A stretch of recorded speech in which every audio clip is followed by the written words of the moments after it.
The United States was once the gold standard when it came to having a thriving middle class and well-paid workers. But now we are seeing a decline in what was once the American dream. Rather, it seems the American dream has been outsourced. For example, in Canada, the chances of rising up the economic ladder is far greater than they are here in America. Canadians live longer, are ranked happier than Americans, and more of their population attend college. Not to mention, all of their citizens have health care. While we continue to self-throne ourselves as the best country in the world, it appears the data would prove otherwise. Since the 1950s, we have seen a sharp decline in union membership and stagnated wages, while corporations are making record-breaking profits year after year. But it does not seem that success is trickling down to the rest of us. But how did we get to this point where other countries are far outpacing us in so many standards? And why is the working class not what it once was? Well, it has to do with years of attacks on the working class, the influence of money in politics, and the lack of a working class movement like those of the 1900s.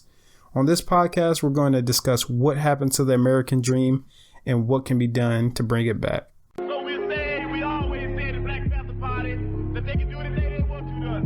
We might not be back. I might be in jail. I might be anywhere. But when I leave, you can remember I said with the last words on my lips that I am a revolutionary.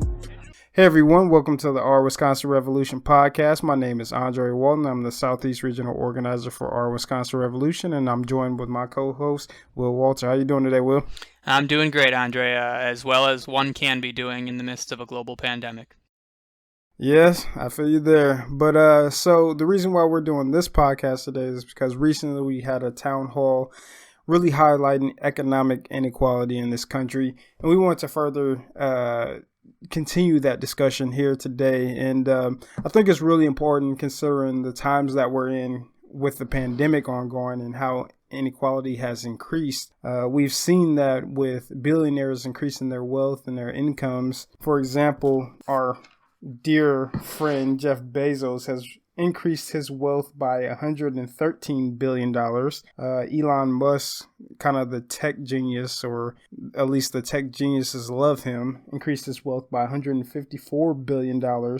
And our cool friend at Facebook, Mark Zuckerberg, increased his wealth by $54 billion.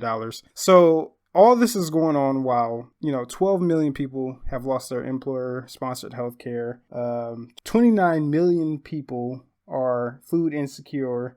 16 million people are collecting unemployment, and 73 million people lost work between March and December of 2020. So I think, it's kind of ironic, the system that we live in. Like, normally it's the rich get richer and then the poor kind of stay where they are, or the working class stay where they are. But in this case, we're seeing a situation where the rich are getting richer and the poor are actually getting poorer, and they're losing wealth and they're losing all these things that kind of maintain their status in the midst of a pandemic. I mean, what are your thoughts on that?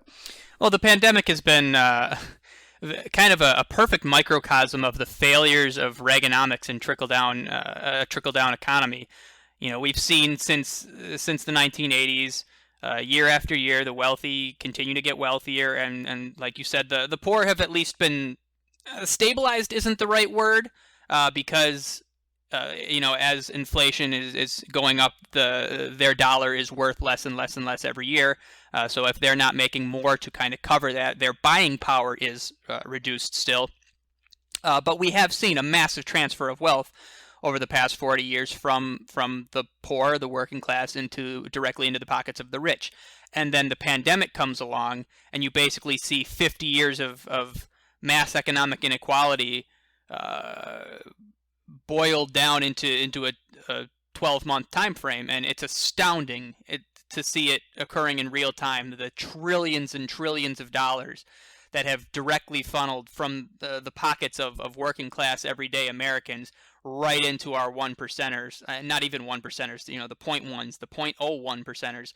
The fact that these guys have been making billions and billions of dollars in the worst economic downturn of the past 100 years is frankly remarkable to behold. And it's frankly, it's sad that that we can be witnessing this happening in real time and still have such a large percentage of the population that are either unwilling to do anything about it or unable to recognize the severity of the situation.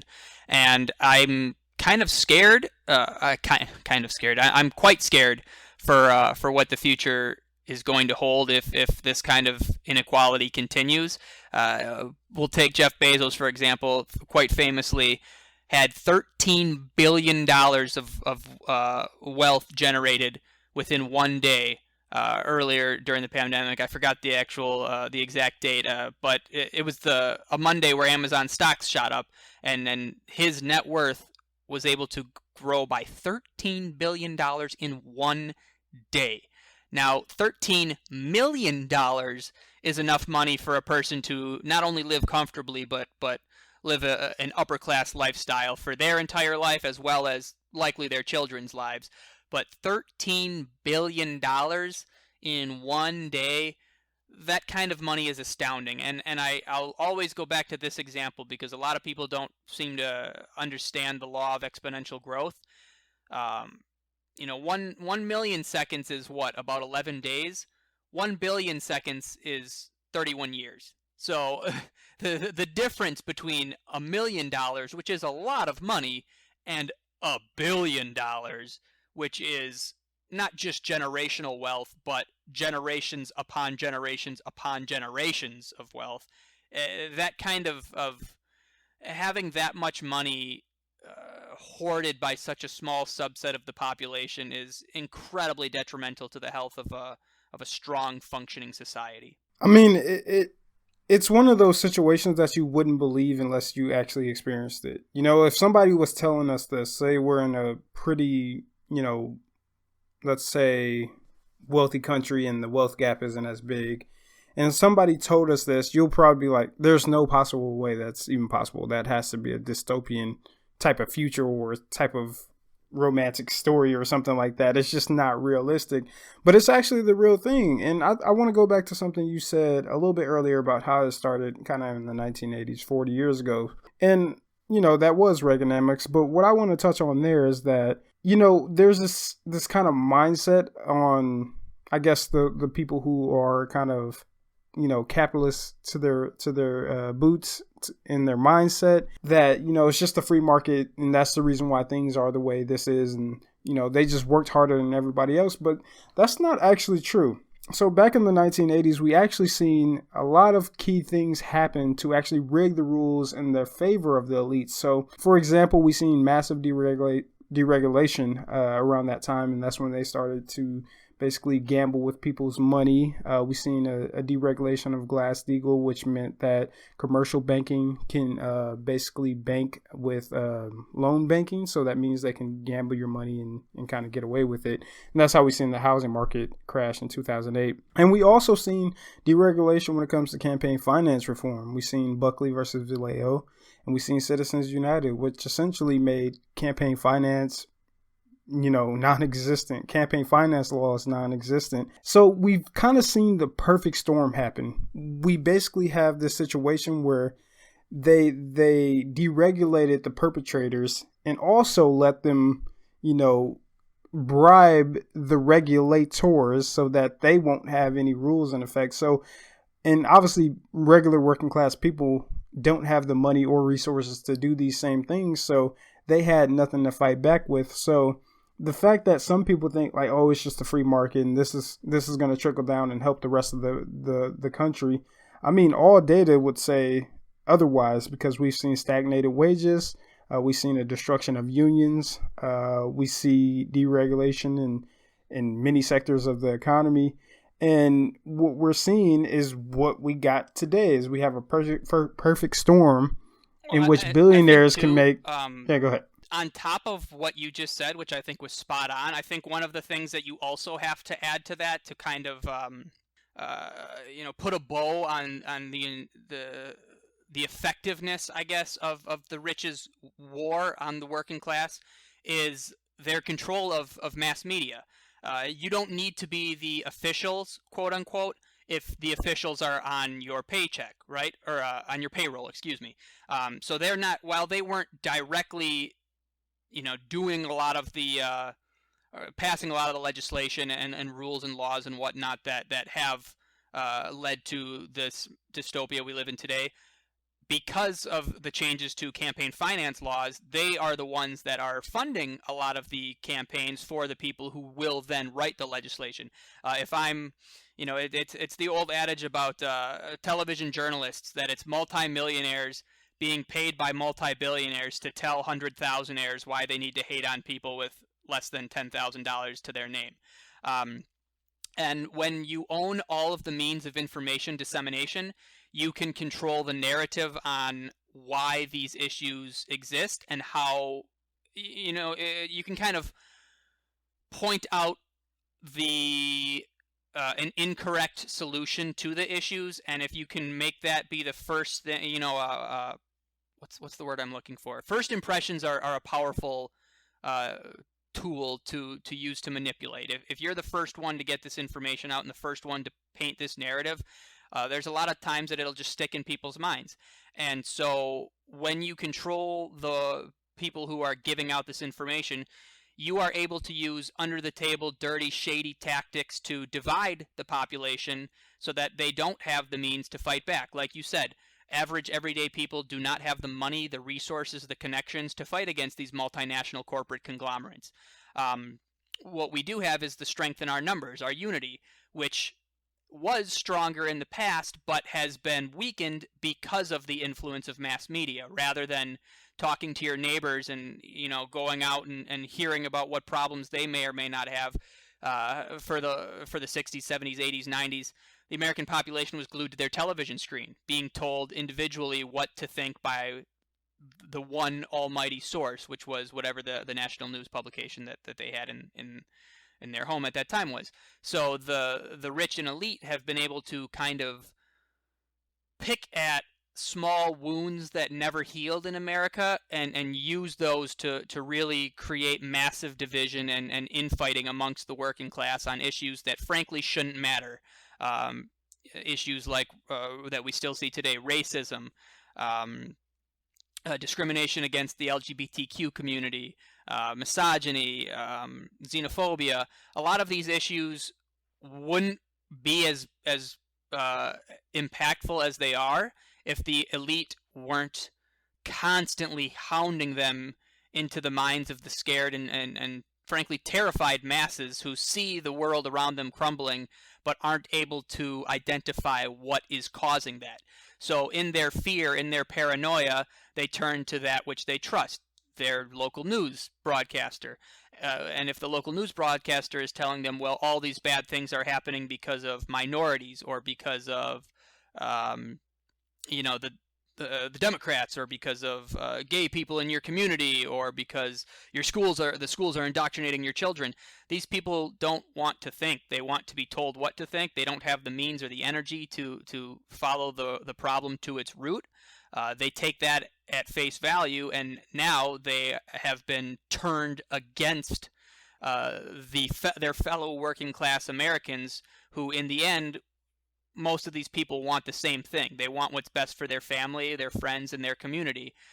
But instead, they've been turned into worker drones, pounding the drums of capitalism for their rich overlords. And it's really scary to think how this type of large-scale indoctrination can be defeated, because the American propaganda machine has been firing at full force for the past 60 years. This is a lot of in-depth, hardwired manipulation that would have to be overcame somehow. And I'm not a psychiatrist or a psychologist. I don't want to sit around and act like I can dive into the human psyche and fix these individuals, quote unquote. But you would think that a mass pandemic of this kind, where people are seeing their neighbors, their friends, their family, people in their community suffering, would be enough to kind of question what they've been told this entire time. But evidently you'd be wrong. We'll look at Texas in particular. They spent so long privatizing their entire energy grid at the behest of the rich corporate owners, and now it has failed because a situation that wasn't predicted, a cold climate storm hitting Texas, has occurred, and they weren't ready for it. So rather than accept responsibility, or recognize the issues at fault and how they can better prepare for them going forward. They instead have to continue gaslighting the people of Texas by saying, oh, this is the Green New Deal's fault. All of our wind turbines froze, blah, blah, blah, blah, despite the fact that 88% of Texas's power grid is reliant on coal and oil. And wind turbines all around the world in significantly colder climates than Texas work perfectly fine because they have winterized these turbines.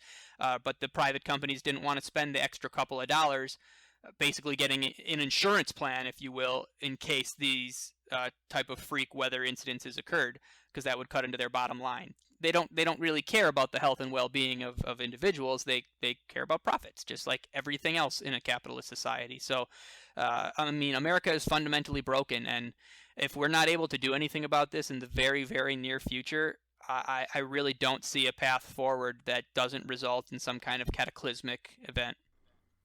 Exactly. And I think some of the points you hit on right there were spot on. I mean, we have a cultural division, and it's not even actually a real division. It's a division that's kind of propped up by the mainstream media. Division, yeah. Exactly. And I say this all the time, and it's very true. The greatest con in American history was that poor white people were fighting for the slaves of rich white people. And, they didn't have a better economic standing after fighting that war. And imagine what would have happened if, those poor white people would have, stood up with the black slaves and overthrew the white slave owners. I mean, you could have seen some true economic justice at that point. But my point in saying that is that obviously slavery's done now, but the same mentality continues today. Is it? Is it done, Andre? It's done in a sense. Obviously, there's not. Yeah, I mean, that is very true, but I'm actually speaking as far as like an institutional, like where it's like if you're black, you are a slave. But that same mentality and those same tactics continue today, in which people are pitted against each other around cultural issues about gay rights, about Black Lives Matter. And at the same time, the elites and the wealthy are running out the back door with all the money. I mean, look at the tax cut that was passed just in 2017. And people are saying, hey, my economic standing went up after this, even though it didn't. So and the mainstream media is a huge factor in that. And it's literally leading all of us to vote and work against our own interests. And that's not just a conservative situation. That's also a liberal situation, because let's look at the 2020 election, in which Bernie Sanders was clearly the best candidate. He had the best policies that would help working class people, and people voted against that, not because they thought Joe Biden was the best candidate, but because they thought Joe Biden can beat Donald Trump. And I would contest that Bernie was in a better position to beat Donald Trump. And in fact, he would have probably got more, lower seats as far as like Senate and House and state legislators, because he actually excites people to go out to vote. Bernie would have crushed Trump in 2016 too. Yeah, he would have crushed them. And if you actually look at the votes in 2020, Joe Biden only won by a difference of I think it was like 43,000 votes. I mean, that's smaller than Hillary's margin. And obviously she still lost. So the reason why he won was because he won the core key states, and that's why he won. But yeah, I mean, we're getting to this. College.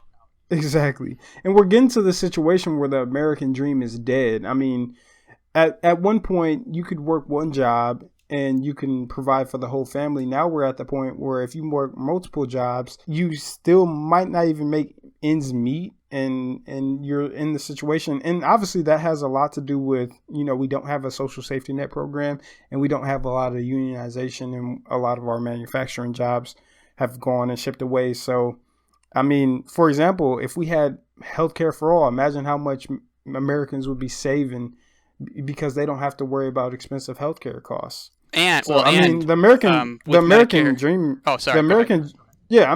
Just essentially the American dream has been outsourced. I mean, if you look at other countries like Canada or European countries that have these strong social safety net programs, they have more of an American dream than America does. Mm-hmm. Well, I think one thing too that kind of is based on what you just touched on with Medicare for All, the ability to, if Americans didn't have to worry about the massive financial strain that their health insurance takes on them.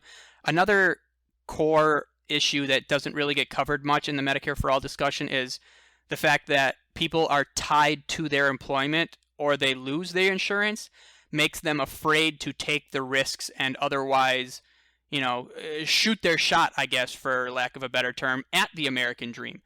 Maybe you have some standard 9-to-5 office job where you get pretty good insurance and you're afraid of your family losing that insurance. Maybe you're a really talented baker, or you've been passionate about music your whole life. You play guitar on the side or something. These type of people that could have taken that risk or taken that opportunity in the past and might have blown up and been able to live their dream career are afraid to do that now, because if they lose, or if they voluntarily leave, I should say, this soul-crushing, depressing, standard 9-to-5 office job that they have, they lose their insurance. And if you don't tie insurance to employment, it gives you the opportunity to spread your wings and take these risks that you otherwise may not have, which is, of course, why employers don't want you to do that. They want people to be beaten down and stuck and feel like they're in between a rock and a hard place, because then they're good little employees who show up to work every day and do their job, and they're not going to come ask for more money because they're worried if they do, they'll lose the already cushiony position they have, or they're scared to connect with other employees about potentially unionizing, because if they do, they know they'll be fired, and the moderate comfort that they currently are able to enjoy would be gone. It's like the rich elite are using this slight amount of comfortability that many Americans have as a threat to them by saying, like, hey, look at how much worse we could make it for you if you don't shut up and play our little game. There's so many points to Medicare for All that would just open up an entire new world for such a large demographic of the American population that doesn't even get touched on most of the time, simply because of the incredible economic effect it would have. And human beings, we didn't evolve to sit in an office for 10 hours a day, typing on a computer, answering the phone, whatever. You got one life to live, right? Enjoy it. Spend it with your kids. You should be able to go have fun. You should be able to do this kind of stuff. I don't know why or how the rich elite somehow convinced the American working class that your job is your life. Your employment, your career is the only thing that matters, and anything outside of that is useless. It's astounding that people who, you look at Jeff Bezos, who famously said that he makes about 3 major decisions a day every day. That's it. He does it in the morning so that he's done for the rest of the day. You're telling me this dude works 500 times harder than a random Amazon employee X? And 500 might be, frankly, an understatement when you consider the fact that he made $13 billion in one day. This old adage of the CEO works so much harder is total horseshit in every way, shape, and form.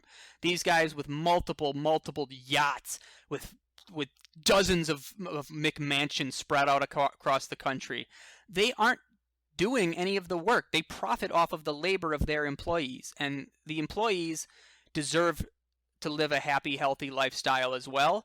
One thing that's big for me in particular is the 4-hour work week. We've seen it work in a number of European countries. Americans are forced to work down to the bone, and for some reason a lot of us take pride in that. Oh, I worked 80 hours this week, as if that's something to brag about. Like, no, dude, you're literally and a lot of these same people like to rip on, my example will be women with OnlyFans accounts, for example, because it's so easy. You just post pictures of your body. You're selling your body. Okay, well, is that not what you're doing when you're working in a factory for 12 hours a day? You're literally selling your body to the company so you can lug their shit around and they can make, millions and millions of dollars off of your labor. It's the exact same thing. These people are just angry because others have found a way to do it more efficiently and effectively, and they can't enjoy that same luxury. So rather than getting angry at the woman who is using her skill set to her advantage, why aren't you getting angry at your capitalist overlord who is taking advantage of your skill set? It's mind-boggling how efficient and effective the rich and powerful have used their platform to convince the working class to fight amongst each other rather than uniting and fighting against their common enemy. Well, I think you touched on an extremely great point right there. We have a mentality in this nation, and I think it's really summed up to capitalism, is that we live to work and not, working to live. Mm-hmm. And that's the whole problem right there. And I think you made a good point with like the OnlyFans. We have these people who are finding a way, who are working to live, and they're enjoying life. And these people who are, living to work, they fucking hate their lives. They're working 80 hours a week, or, every 2 weeks, or whatever you want to say. And they don't actually have time to actually enjoy, from their labor. And that's the problem. And I think we have to change that mentality if we want to actually change the system. And, I think we could have a revolution. We could have people in the streets. But yeah, we're extremely bogged down from that healthcare situation, because how many people actually want to go out and strike if they're worried about losing their healthcare that literally supports, let's say they have 5 kids, their wife and 5 kids. They're not going to want to go out because there's too much at risk. Yep. So we've created a perfect system to suppress any type of movement. And the ones who do go out and, go and protest or strike or whatever, I mean, they probably don't have health care in the first place. That's why they're out there striking, because they actually need it. By the mass media, who are controlled by the same corporate oligarchs who are running these companies. Exactly. And I think what we have to do is figure out and get back to finding out what the American dream is. And I think we have to stay away from, you can have these conversations, but, if people use these straw man arguments like communism, socialism, whatever, then we're not going to get anywhere. We have to figure out the core things that actually made America a working class nation, which actually was kind of the gold standard at one point. And I think, having such things as Medicare for all, a strong social safety net, free public tuition, these are all things that can actually have a boost to the working class, because they wouldn't have that burden off their shoulders to actually take more risk and actually go out and be entrepreneurs and go out and be artists, fulfill your passions. Why do you think so many of the entrepreneurs are people who don't have to, my example will be Elon Musk. Everybody wants to talk about how he's this great revolutionary entrepreneur. His parents were filthy rich. He didn't have to worry about, the second he graduates high school, going out and getting a job to support his family. He didn't have to do that. So he could afford to take these other risks. How many Musks or Bezoses or Gateses have wallowed away as like a grocery store stacker or something because they needed the paycheck immediately? They couldn't actually flex their mental fortitude and try some of these things. And the conservatives will always say, well, there's risk reward, you got to take that risk. It's not a risk if failure results in you just crawling back to mommy and daddy and them giving you some cushiony job at their big time company. That's not a risk, dude. Are you kidding me? The risk is if you take this effort and you put your entire life savings into it, and now that it's failed, you're homeless and with nowhere else to turn, you commit suicide or something.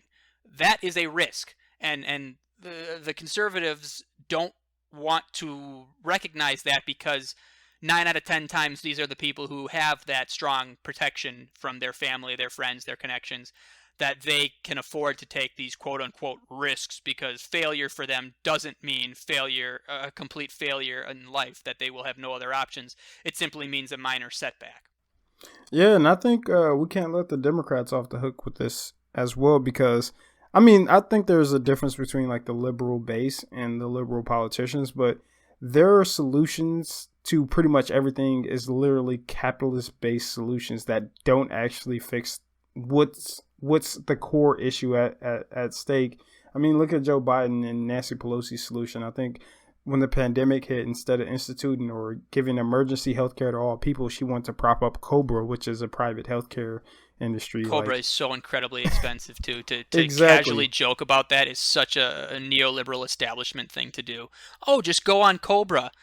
as if people have the kind of money to do that. It's absurd that anyone would suggest that. But then again, this is the same woman who, likes to go on television and brag about her multi $20,000 fridges, more expensive than most people's entire, Exactly. garage vehicle set. And people like Hillary Clinton will tell you to learn the code. Like, okay, no, this isn't working out. So yeah, I think we're figuring out, and what we're seeing is kind of a deterioration of the working class at the behest of Wall Street bankers and hedge fund managers. And the reason why nothing is getting done about it is obviously because we have the politicians in bed with those same industries and those same wealthy people. And in order to actually fix this, I truly do believe we need a 1920s/1930s style approach, when we had, a labor movement, when we had, endless protests in the streets. We had a third party, the Socialist Party, which actually put pressure on FDR to actually institute socialist policies, because he was afraid that it would end capitalism. And I think what you're doing with MPP is definitely a great way, and I think what the squad is doing, trying to take over the Democratic Party from the inside, is also a good approach. But I think we need all three approaches. We need protesting, inside pressure, and outside pressure Yes, in I order agree, to fix 100%. this system. That's something actually that I'd love to touch on too, Andre. So I'm very grateful that you mentioned that. That's something that really, really bugs me, is the infighting amongst the left, when we're such a weak's not the proper term, but we're so unorganized as a demographic of the population that using our collective power against each other is just such a waste of time and energy that could go to valuable situations. With that being said, think of it like you're fighting an actual physical battle, right? And the neoliberal establishment is the current power. They are the king, the monarch, whatever. They have their massive castle. If they're able to prepare their defenses, if they're able to fortify the castle from an attacking army only on one side, they can pour all their resources into defending that one strategic point of attack. So let's say hypothetically that the Justice Democrats were the only attempt to fight back against the neoliberal establishment. They could defend against infighting within the party and put all their effort towards that.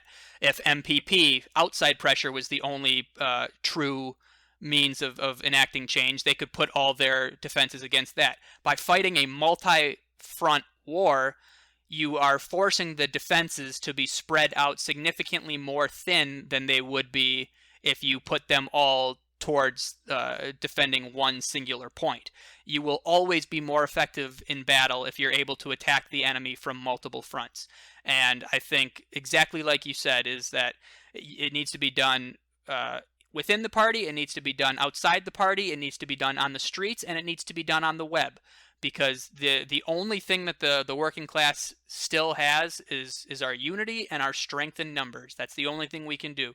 We've had our resources, we've had our financial stability taken from us. We don't have the means to go up against these multinational corporate conglomerates 1v1.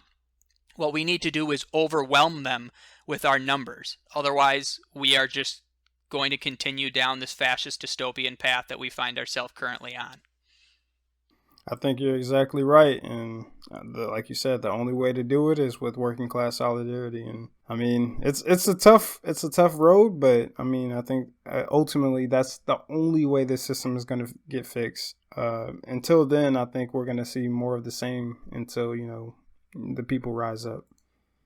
And if it was easy, everyone would do it. We're not saying it's easy. Well, it's definitely not easy. Look at what France is doing. They've been protesting for over a year, haven't they? Like, I mean, they're not joking around. It takes a long time to actually get change. It's not going to be like a weekend protest and then, you go back home and then you're like, oh, we did something. No, it takes sustained pressure on the establishment. And that's the only way. You have to have that mentality. Another thing I'd like to touch on briefly, too, is the importance of, we talked about Reaganomics and trickle-down economics earlier. Building a grassroots movement is the exact same thing. You do not start from the top down. That you can't do that. You can't build a human pyramid with all the smallest people at the bottom, right? You need a strong functional base, a strong foundation from which you can build upon.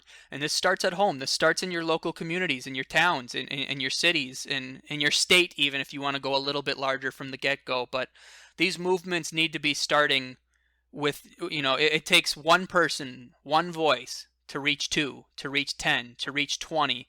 And all of a sudden, before you know it, you'll have this strong base prepared that you can reach out to the next city and to the next city and to the next city.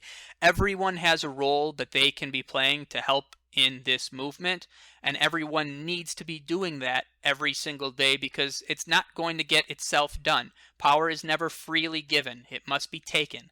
And the working class deserves the power of their economic labor, and if they aren't willing to step up for it and fight for it, they will just continue having it stolen from them. Well said. Well said.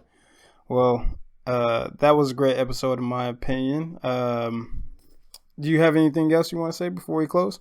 I hope everybody can stay safe and healthy. Obviously, the pandemic doesn't show too many signs of slowing down at this point. Hopefully, vaccine distribution can become a little more effective now that we don't have a circus clown running it. But I'm not going to necessarily believe it until I see it. So everybody stay safe and healthy and keep up the good fight. Most definitely. And also pray and donate for those people in Texas. It's really rough down there. They're not used to the cold. It's not like Wisconsin. So whatever you can donate or help out in whatever way you can, please go and donate and try to help out as best you can. So thank you guys for joining the Our Wisconsin Revolution podcast. You guys have a great week and we will catch you later. Take it easy, everybody. So we always say the Black Panther Party that they can do anything they want to us. We might not be back. I might be in jail. I might be anywhere. But when I leave, you can remember I said, with the last words